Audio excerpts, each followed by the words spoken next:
मुश्किलों से भाग जाना हर किसी के लिए आसान होता है। हर पहलू जिंदगी का इम्तिहान होता है। डरने वालों को मिलता नहीं कुछ जिंदगी में, लड़ने वालों के कदमों में सारा जहान होता है। जो जिंदगी को डरा दे उसके लिए खुल जाता है जन्नत का द्वार। जो खुद जिंदगी से डर जाए तो उसके सामने सिर्फ शमशान होता है।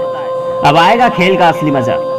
तो दोस्तों इस वीडियो को एंड तक इसलिए देखना क्योंकि कभी कभी हम उन चीजों को भी मिस कर जाते हैं जो वास्तव में हमारी जिंदगी को बदल सकती हैं। दोस्तों आपने अबुल फजल का नाम जरूर सुना होगा। ये वो नाम है जो इतिहास के पन्नों में आज भी अपनी पहचान बनाए हुए है। और अबुल फजल ने एक ऐसे फॉर्मूले को इजाद दिया था कि आज देश में विदेश में कुछ लोगों ने अमल में लाकर अपनी जिंदगी को ही नहीं बल्कि खुद को इस कदर काबिल बना लिया कि उनके दिल और दिमाग से सिर्फ एक ही आवाज उठती है कि मैं कुछ भी कर सकता हूँ, मैं कुछ भी कर सकता हूँ। और ये कैसे संभव हो सकता है, चलिए जान लेते हैं। दोस्तों अबुल फजल को बचपन से ही पढ़ने लिखने का काफी शौक था। जब उनकी उम्र मात्र 15 साल की ही थी तब उन्हें आधी जली एक पुस्तक मिली। तो अबुल फजल ने उस पुस्तक का जला अंश कैंची से काटकर वहां सादा कागज चिपका दिए और ऊपर से पढ़कर अपने ही मन से शेष अंश को लिख डाला। कुछ समय बाद सेम वैसी पुस्तक कोई लेकर आया। अबुल फजल ने जब अपनी लिखी पुस्तक को दूसरी पुस्तक से मैच कराया तो कमाल ही हो गया। अबुल फजल ने जो अपनी पुस्तक में लिखा था ठीक वैसा ही दूसरी पुस्तक में भी लिखा था, बल्कि कुछ नए शब्द भी अबुल फजल ने अपनी पुस्तक में जोड़ दिए थे जो कि दूसरी पुस्तक में भी होने चाहिए थे। जब उस पुस्तक को राजा अकबर के दरबार में पेश किया गया तो राजा हैरान रह गया। असंभव, असंभव, कोई कैसे लिख सकता है ये सब। पूरी राजसभा हैरान थी कि 15 साल का बच्चा इतनी गहराई में जाकर कैसे लिख सकता है जिसे बड़े से बड़ा विद्वान भी नहीं लिख सकता।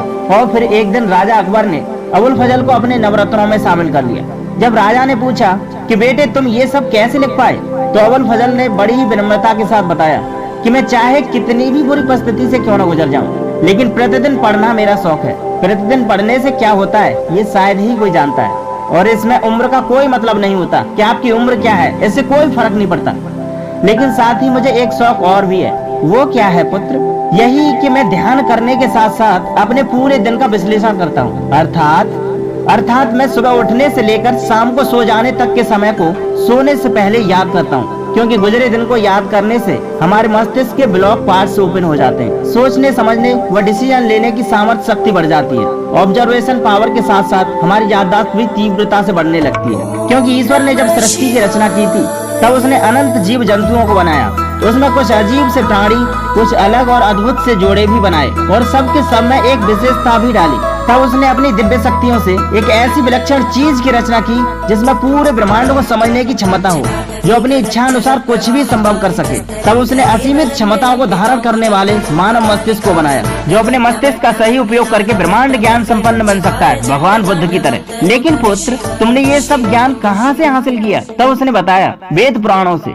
वेद पुराणों में इसका वर्णन बड़ी ही गहराई से पेश किया गया है। लेकिन जब साइंस ने वेद पुराणों की इन बातों को पढ़कर मानव मस्तिष्क पर रिसर्च की तब उन्होंने पाया मानव मस्तिष्क में 30 लाख घंटे के टीवी शो को ग्रहण करने की क्षमता होती है। यानी टेलीविजन को आपको 300 साल तक लगातार चालू रखना पड़ेगा। यानी इसे देखने के लिए आपको 3 से 4 जन्म लेने होंगे और ये कभी संभव नहीं। तो देखा आपने, जिंदगी बड़ी अनमोल चीज है जिसे यूं ही गुजर जाने मत दो। कुछ न कुछ सीखते रहिए, सोचते रहिए, समझते रहिए। एक दिन जिंदगी जरूर बदलेगी, क्योंकि भेजने वाले ने आपको भेजा है तो आपके भेजे में कुछ न कुछ खास जरूर भेजा हुआ, जो आपकी एक छोटी सी शुरुआत से आपकी तकदीर को कभी भी पलट सकता है। इन 3 नियमों में से किसी एक को भी आपने अपना लिया तो आपकी जिंदगी एक दिन जरूर बदल जाएगी।